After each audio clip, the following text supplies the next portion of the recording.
Hello students, आज का हमारा जो टॉपिक है वो क्या है? Solution of system of linear equation using matrices. Solution of system of linear equations using matrices, या हम इसको क्या कहते हैं? Matrix method. ये क्या कहलाता है?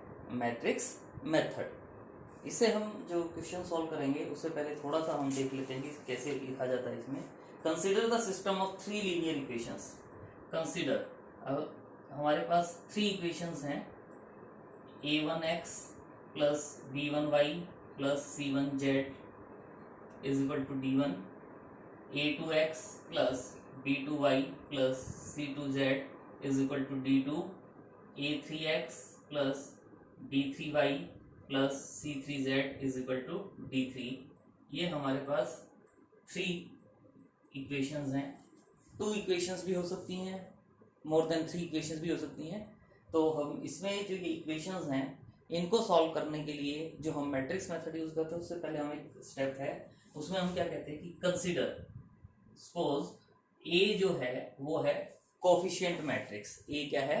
Coefficient matrix. कोफिशिएंट मैट्रिक्स का मतलब क्या है कि ये जो हमारे पास एक्स वाई जेड के कोफिशिएंट्स हैं, ये जो हमारे पास एक्स वाई जेड के कोफिशिएंट्स हैं, इनका हम मैट्रिक्स बनाते हैं a1 b1 c1, a1 b1 c1, a2 b2, a2 b2 c2, a3 b3 c3।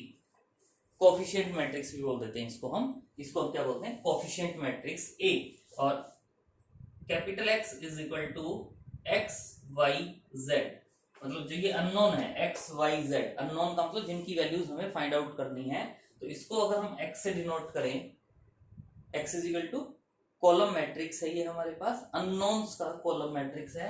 और अगर मैं b इज इक्वल टू जो कॉन्स्टेंट्स हैं d1 d2 d3 free from X Y Z है और राइट साइड में है, तो इसको अगर मैं b से रिप्रेजेंट कर दूं d1 d2 d3, यानी कहने का मतलब क्या है कि हमारे पास थ्री इक्वेशंस या टू इक्वेशंस गिवन होंगी, उनको सॉल्व करके हमने एक्स वाई जेड की वैल्यूज फाइंड आउट करनी होंगी। और उन वैल्यूज को फाइंड आउट करने के लिए हम क्या रिप्रेजेंटेशन ले रहे हैं?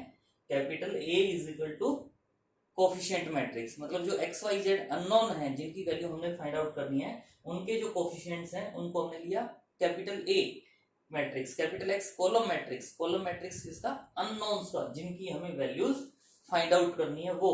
और b इज इक्वल टू जो कांस्टेंट है हमारे पास राइट हैंड साइड में d1 d2 d3, उनका अगर हम कॉलम मैट्रिक्स लें तो ये इस सेंस में लिए गए हैं कि अगर आप चेक करना चाहें तो आप चेक करेंगे कि ax इज इक्वल टू क्या होगा? b होगा। यानी इस a मैट्रिक्स को x मैट्रिक्स से मल्टीप्लाई करेंगे, इस a मैट्रिक्स को x मैट्रिक्स से मल्टीप्लाई करेंगे तो ये किसके इक्वल आएगा? b मैट्रिक्स के इक्वल आएगा। जैसे देखो, अगर आपको ये लगता है ax, अगर मैं कहता हूं ax, तो ax आपका क्या हो जाएगा? इन दोनों की मल्टीप्लीकेशन। और इनकी मल्टीप्लीकेशन आप कैसे करते हो? इनकी मल्टीप्लीकेशन अगर आप करते हो तो कैसे करते हो? इज इक्वल टू इसको इससे मल्टीप्लाई करते हो, क्या आता है? a1x plus b1y plus c1z, a1x plus b1y plus c1z। फिर सेकंड रो को कॉलम से मल्टीप्लाई करते हो, a2x plus b2y plus c2z। फिर a3x plus b3y plus c3z। और ये आप देख रहे हो a1x plus b1y plus c1z किसके इक्वल है? d1 के इक्वल। यानी ये इज इक्वल टू क्या आ जाता है? d1 d2 d3, यानी क्या आ जाता है? Matrix b। मतलब इस टाइप का जो सिस्टम ऑफ इक्वेशंस हैं जिसमें हमने a b और c को, a को कोफिशिएंट मैट्रिक्स पोज किया, x को अननोन्स का कॉलम मैट्रिक्स और b को कांस्टेंट टर्म्स का हमने कोफिशिएंट लिया, तो हम ये जो सिस्टम ऑफ इक्वेशंस हैं उसको हम किस टाइप में लिख सकते हैं? मैट्रिसेस की फॉर्म में। ax is equal to b, ax is equal to b की फॉर्म में हम इसको लिख सकते हैं।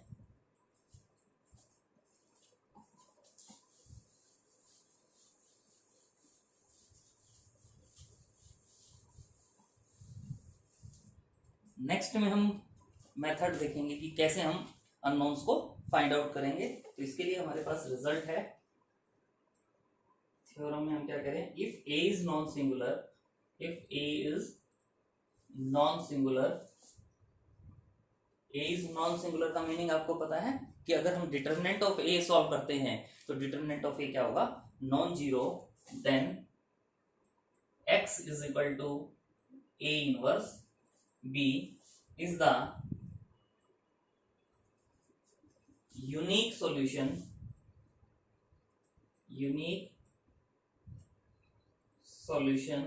of the matrix equation ax is equal to b।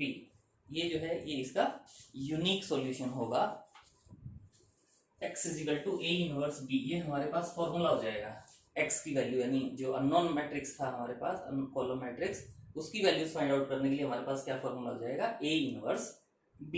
तो हम पहले तो x is equal to A inverse b prove करना चाहेंगे। सो इसके लिए देखें क्या कह रहे हैं, आपको पता है क्या कहा था कि जो अगर system of equation can be written as, जो सिस्टम ऑफ इक्वेशन है, system of equation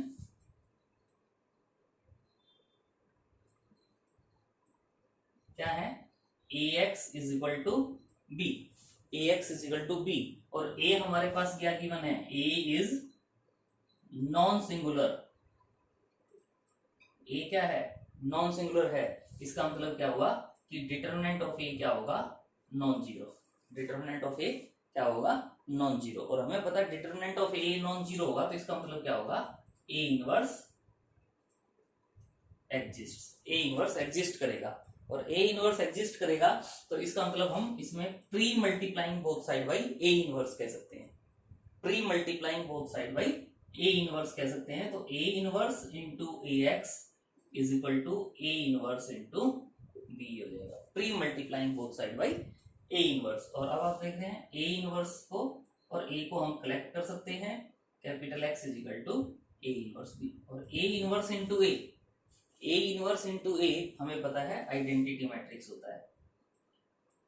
a inverse into a जो है, a इनवर्स को अगर a से मल्टीप्लाई करते हैं तो आइडेंटिटी मैट्रिक्स होता है। और i इंटू एक्स को मैं क्या लिख सकता हूँ, x is equal to a inverse b। मतलब x की वैल्यू फाइंड आउट करने के लिए हमने क्या करना होगा कि जो मैट्रिक्स a हमने सपोज किया है कोएफिशिएंट मैट्रिक्स, उसका इनवर्स फाइंड आउट करेंगे और उसको b से मल्टीप्लाई कर देंगे, तो वो हमारे पास x जो अननोन्स हैं, x y z जो हम अननोन्स कह रहे थे, उनकी वैल्यूज हम फाइंड आउट कर सकते हैं। तो ये तो हमारे पास है मेथड की x की वैल्यू a इनवर्स b हम फाइंड आउट कर सकते हैं। लेकिन अभी हम इसमें आगे देखते हैं कि ये कह रहे हैं कि जो इनवर्स आएगा, इसमें जो मैट्रिक्स का इनवर्स आएगा वो इनवर्स यूनिक होगा, यहाँ हम क्या कह रहे हैं, यूनिक सॉल्यूशन होगा।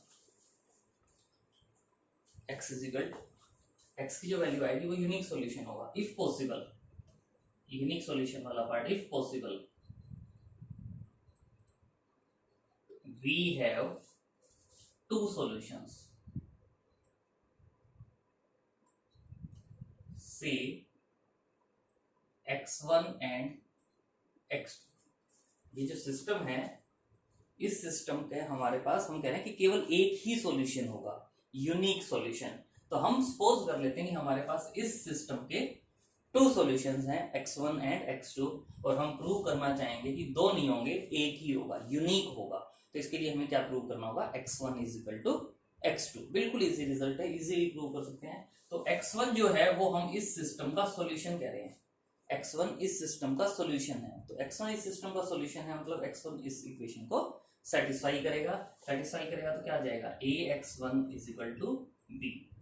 सिमिलरली x2 जो है वो भी इस सिस्टम का सॉल्यूशन है, और x2 भी इस सिस्टम का सॉल्यूशन है। इसका मतलब क्या आ जाएगा, ax2 is equal to b। और ये दोनों b की वैल्यूज हैं, और b की वैल्यूज हैं तो फ्रॉम 1 एंड 2, फ्रॉम 1 एंड 2 आप क्या कह सकते हैं, वी हैव क्या आ जाएगा, ax1 is equal to ax2, ax1 is equal to ax2। अब क्या कर सकते हो, pre multiplying both side by a inverse. तो a इनवर्स से मल्टीप्लाई करोगे तो a inverse into ax1 is equal to a inverse into ax2। a inverse और a को कलेक्ट करो, a inverse into a into x1 is equal to a inverse into a into x2। a inverse into a को क्या लिख सकते हो, identity matrix, identity matrix, identity into x1, x1 is equal to x2।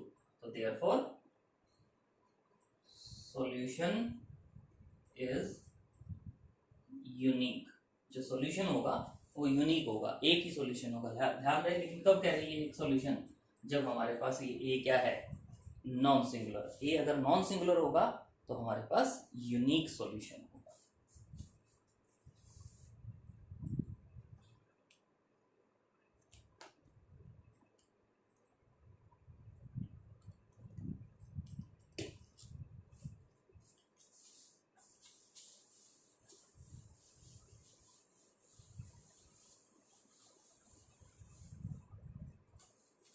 Next जो है इसमें हमारे पास criteria for consistency.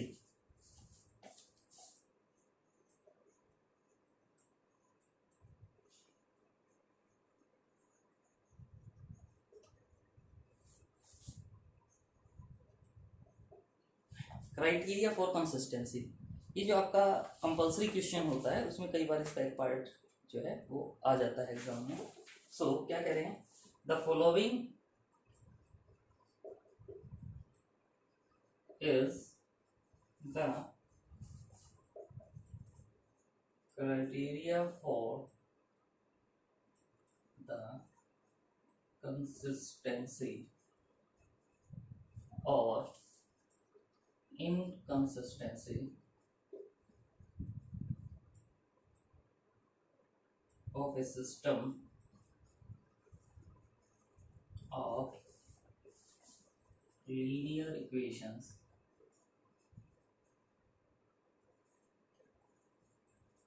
given by Ax is equal to B, where A is a square matrix। तो इसमें हमारे पास सिस्टम इक्वेशन कब consistent होगी, कब इनकंसिस्टेंट होगी, उसके लिए हमारे पास कंडीशन है। तो Ax is equal to B जो सिस्टम है उसमें ए स्क्वायर मैट्रिक्स या कोफिशिएंट मैट्रिक्स आप कह सकते हो। और सिंपली ये ध्यान रखो, जब भी हम इनवर्स की बात करते हैं तो इनवर्स केवल तभी हम फाइंड आउट कर सकते हैं जब वो स्क्वायर मैट्रिक्स होता है। तो इसमें फर्स्ट क्या करें कि अगर हमारे पास determinant of A non zero है, जो भी हमने रिजल्ट किया था नॉन सिंगुलर मैट्रिक्स के लिए, ए को नॉन सिंगुलर मैट्रिक्स कह दो या determinant of A non zero कह दो, then the system is consistent. System is consistent and has a unique solution given by x is equal to a inverse b, and second is if determinant of a is equal to 0, then the system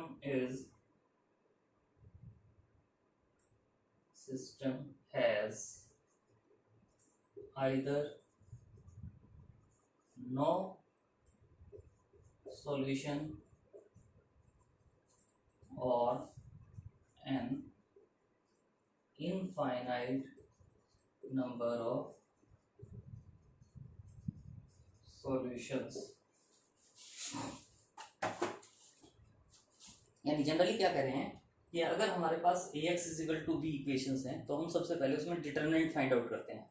अगर determinant non zero आ जाएगा तो system consistent होगा। Consistent होगा मतलब हम उसका solution find out कर सकते हैं and has a unique solution. और वो यूनिक सॉल्यूशन क्या होगा, जो भी आपको बताया था x is equal to A inverse B.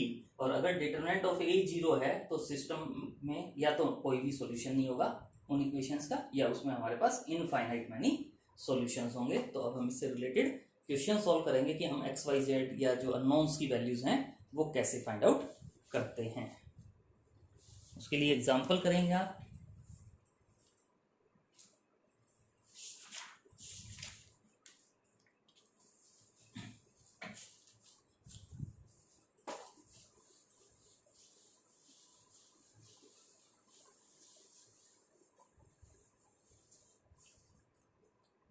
देखिए एग्जांपल है, solve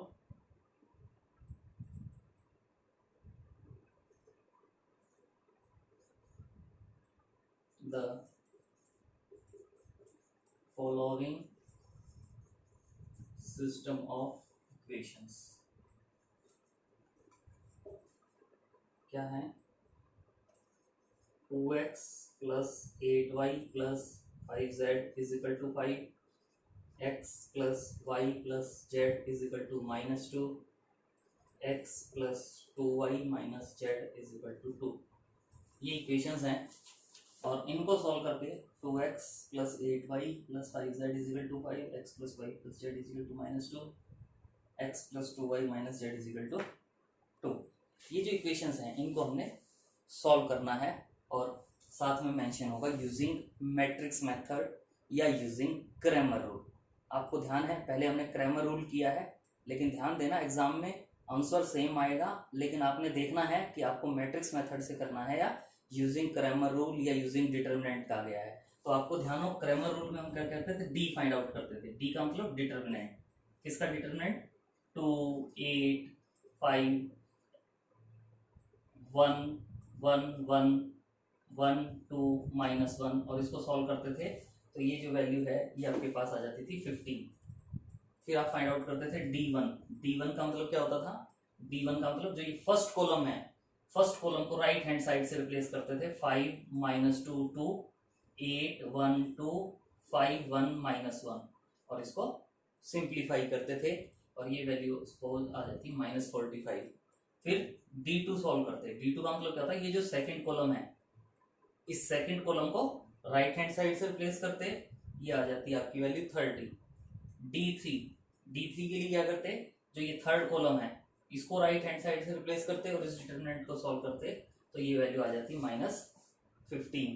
तो अब इसके बाद आप क्या कहते हैं? x is equal to D1 upon D। D1 की वैल्यू -45 अपॉन 15 यानी -3।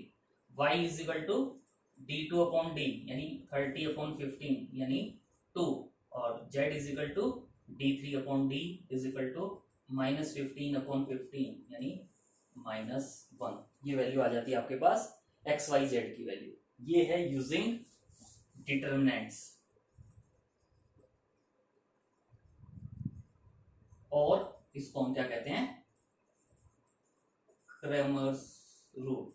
ये जो मेथड किया है d की वैल्यू फाइंड आउट करो, D1 D2 D3 की वैल्यू फाइंड आउट करो, x y z की वैल्यू फाइंड आउट करो, इसको हम कहते हैं यूजिंग डिटर्मिनेंट और यूजिंग क्रैमर रूल। ध्यान रहे अगर एग्जाम में आपको कहता है कि यूजिंग डिटर्मिनेंट सॉल्व करो या यूजिंग क्रैमर रूल सॉल्व करो तो आप इसको ऐसे सॉल्व करोगे और आपको पूरे नंबर मिलेंगे। लेकिन अगर यूजिंग मैट्रिक्स मेथड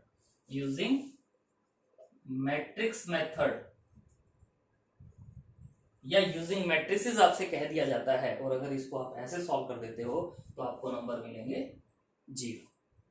तो आपने ध्यान देना है कि एग्जाम में आपसे कौन सा मेथड पूछा गया, जिस मेथड से आपसे कहा जाता है उसी मेथड से सॉल्व करोगे। और जो मैट्रिक्स मेथड है उस मैट्रिक्स मेथड में आपको पता है कि हम क्या कहते हैं, इसमें ए को कोफिशिएंट मैट्रिक्स सपोज करते हैं, ए को हम कोफिशिएंट मैट्रिक्स सपोज करते हैं। ए इज इक्वल टू क्या कहते हैं? 2 8 5 2 8 5 1 1 1 1 1 1 1 2 -1 1 2 -1। ये हम ए सपोज करते हैं कि ये एक ए मैट्रिक्स है। और capital X is equal to क्या कहते हैं? Capital X is equal to X Y Z और बी इज इक्वल टू हम क्या कहते हैं? 5 -2 2 का कॉलम मैट्रिक्स। तो ये ए एक्स और बी होते हैं और फिर ए इज इक्वल टू हमारा क्या होता है? Sorry X is equal to क्या कहते हैं हम? A inverse B. जो हमने x की वैल्यू फाइंड आउट करनी है उसके लिए हम क्या कहते हैं? A inverse B. x के लिए क्या कहते हैं? A inverse B. तो अब हमें ए इनवर्स फाइंड आउट करना है। ए इनवर्स के लिए आपको पता है, ए इनवर्स के लिए आपके पास क्या था method? A inverse is equal to 1 upon determinant of A into adjoint A. 1 upon determinant of A into adjoint A. तो इसका मतलब हमने इस मैट्रिक्स का डिटरमिनेंट फाइंड आउट करना है और एडजॉइंट फाइंड आउट करना है। एडजॉइंट के लिए आपको बताया गया था कि अगर मान लो ये मेरे पास A11 A12 A13 A21 A22 A23 A31 A32 A33 है।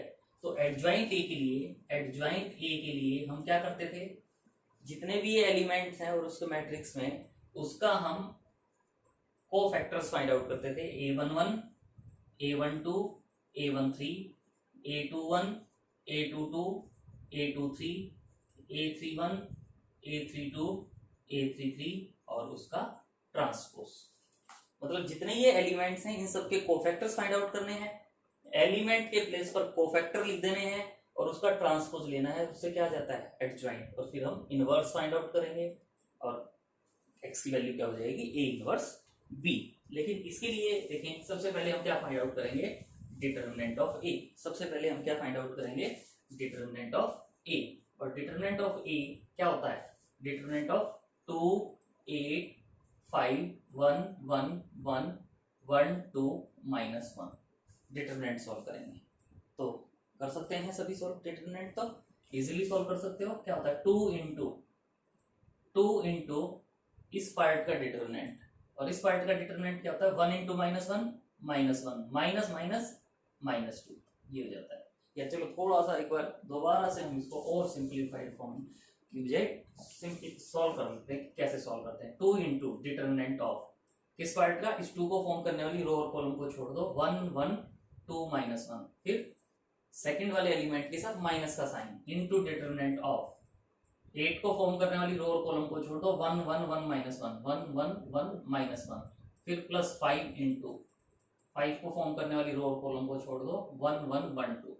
इसको आप सिंप्लीफाई करेंगे, सिंप्लीफाई करेंगे तो क्या आ जाएगा 2 into 1 into -1 -2 -8 into -1 plus 5 into 2 -1, तो क्या हो जाता है 2 इंटू -3 -1 -2 -2 इंटू -8 प्लस 16 प्लस 5, यानी -6 प्लस 16 प्लस 5, और ये क्या आ जाएगा 15, नॉन जीरो।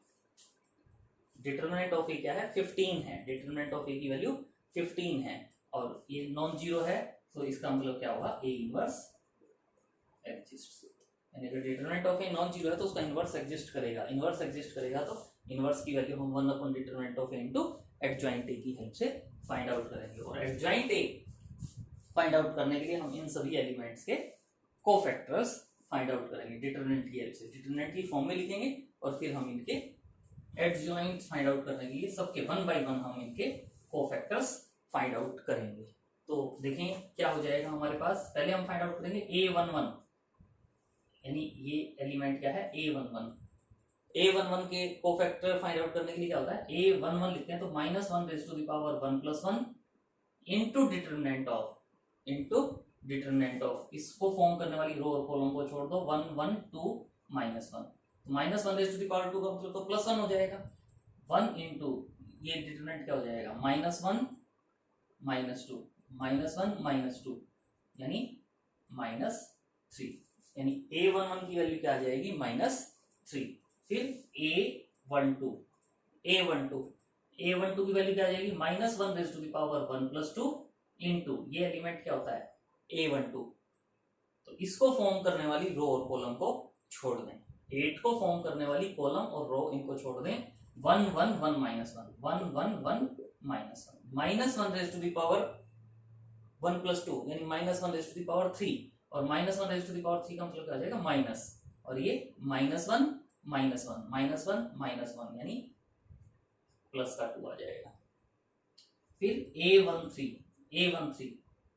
की वैल्यू क्या होगी -1 raise to the power 1 + 3 into determinant of A13 element है, इसको फॉर्म करने वाली रो और कॉलम को छोड़ दो, 1 1 1 2 का determinant -1 raise to the power 1 + 3 4 -1 raise to the power 4 का मतलब 1 इंटू डिटरमिनेंट ऑफ इस दिस 2 -1 यानी 1, यानी A13 की वैल्यू क्या आ जाएगी 1। फिर क्या फाइंड आउट करोगे A21 का मतलब क्या होगा -1 raise to the power 2 + 1 into determinant of A21 क्या होगा -1 रेज़ टू द पावर 2 + 1, और इसको आप सॉल्व करेंगे तो A21 ये एलिमेंट होगा, इसको फॉर्म करने वाली रो और कॉलम को छोड़ दो, क्या होगा 8 5 2 -1, और minus one raise to the power 2 plus 1 मतलब माइनस -8 -10, यानी ये क्या हो जाएगा 18।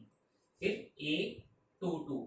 a22 का मतलब क्या होगा minus one raise to the power 2 plus 2 into determinant of क्या होगा, इसको फॉर्म करने वाली रो और कॉलम को छोड़ दो, 2 5 1 -1 2 5 1 -1 minus one raise to the power 4 plus 1 into क्या आ जाएगा -2 -5 यानी -7। तो एक बार ये देखें a22 तक आ गया। अभी हमने a23 a31 a32 a33 इनकी वैल्यूज फाइंड आउट करनी है। इनकी वैल्यूज भी हम ऐसे ही फाइंड आउट करेंगे।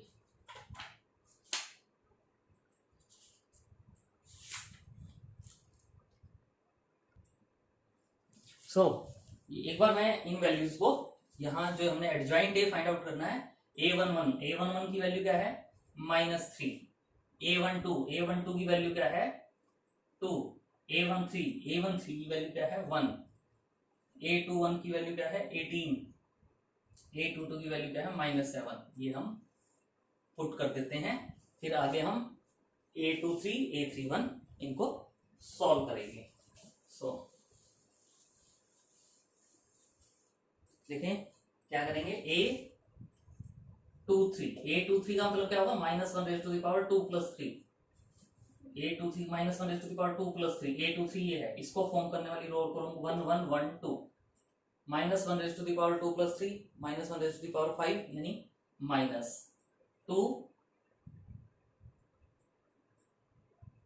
यही होगा a23 है ना, a23 इसको फॉर्म करने वाली a23 ये जो है a23 है, तो ये है एलिमेंट a23, इसको फॉर्म करने वाले रो और कॉलम को छोड़ेंगे तो 2 8 1 2 ये होगा। तो यानी इसको सिंप्लीफाई करेंगे तो क्या आएगा 2 × 2 4,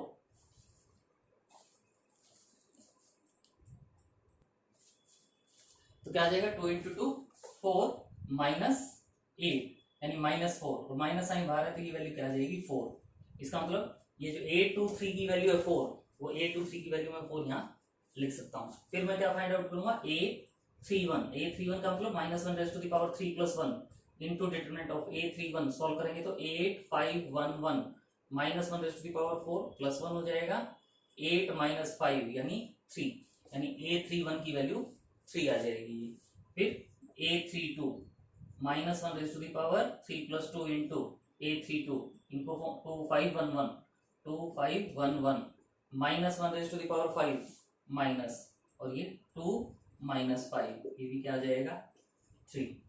फिर a33 सॉल्व करेंगे -1 raise to the power 3 plus 3 a33 इसको छोड़ दें 2 8 1 1 -1 raise to the power 6 plus 1 2 -8 यानी -6, तो ये वैल्यू यहाँ -6 पुट कर देंगे। तो एडजॉइंट ए के लिए हमारे पास सबके कोफैक्टर्स आ गए, लेकिन अभी हमने इसका ट्रांसपोज करना है। तो ट्रांसपोज करेंगे तो वो क्या आ जाएगा फर्स्ट रो, यानी फर्स्ट रो को फर्स्ट कॉलम -3 2 1 18 -7 4 और 3 3 -6। तो ये क्या आ गया एडजॉइंट ए भी आ गया, डिटरमिनेंट भी आ गया। तो यहां से हम सिंप्लीफाई करके क्या फाइंड आउट कर सकते हैं, यहां से हम क्या फाइंड आउट कर सकते हैं ए इनवर्स। तो ये डिटरमिनेंट ऑफ ए हमने फाइंड आउट किया था, डिटरमिनेंट ऑफ ए 15 था, एडजॉइंट ए ये हमने फाइंड आउट कर लिया। और अब हम क्या फाइंड आउट करेंगे ए इनवर्स, और A inverse is equal to क्या होता है 1 determinant of A into adjoint A. तो 1 डिटरमिनेंट ऑफ ए मतलब 1/15 इंटू एडजॉइंट ए की वैल्यू क्या है -3 2 1 18 -7 4 3 3 -6। और आपको पता है x इज इक्वल टू क्या फॉर्मूला है A inverse B. A inverse आ गया, बी है, दोनों को मल्टीप्लाई करेंगे तो x आ जाएगा। क्या कहेंगे capital X is equal to A inverse B, यानी 1/15 इंटू -3 2 1 18 -7 4 3 3 -6 इंटू बी मैट्रिक्स क्या है आपके पास 5 -2 2 is equal to 1/15 into first row को फर्स्ट कॉलम से मल्टीप्लाई करोगे, -3 into 5 -15, 18 into -2 -36, 3 into 2 +6। Second row को फर्स्ट कॉलम से मल्टीप्लाई करोगे, 2 इंटू 5 10, -7 इंटू -2 +14, और 3 इंटू 2 3 इंटू 2 6, 3 इंटू 2 +6।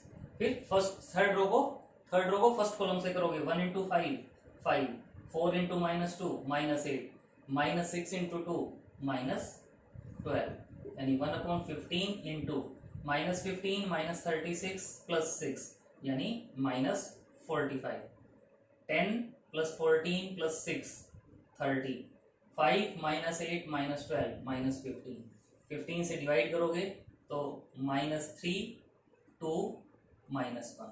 और कैपिटल एक्स का क्या मतलब होता है, कैपिटल एक्स का मतलब क्या होता है, एक्स वाई जेड। तो ये वाली वैल्यू इसके इक्वल, तो इसका मतलब x = -3, y = 2, z = -1। जो हमने सिस्टम ऑफ इक्वेशन सॉल्व करके वैल्यूज फाइंड आउट करनी थी एक्स वाई जेड की। तो ये जो मेथड है, ये मेथड क्या है, matrix method. Examination point of view से हमेशा ध्यान रखें, अगर मैट्रिक्स मेथड कहा गया है तो आप इस मेथड से करेंगे, यूजिंग मैट्रिसेस कहा गया है तो भी आप इस मेथड से करेंगे। लेकिन अगर एग्जाम में यूजिंग डिटर्मिनेंट्स या यूजिंग क्रैमर रूल कहा गया है तो जो पहले हमने मेथड किया था आप उससे सॉल्व करेंगे। आंसर दोनों से सेम आएगा, लेकिन जो मेथड आपसे पूछा गया है उसी से आप सॉल्व करेंगे तो ही आपको फुल मार्क्स मिलेंगे, अदरवाइज नहीं मिलेंगे। तो इसको नोट करें।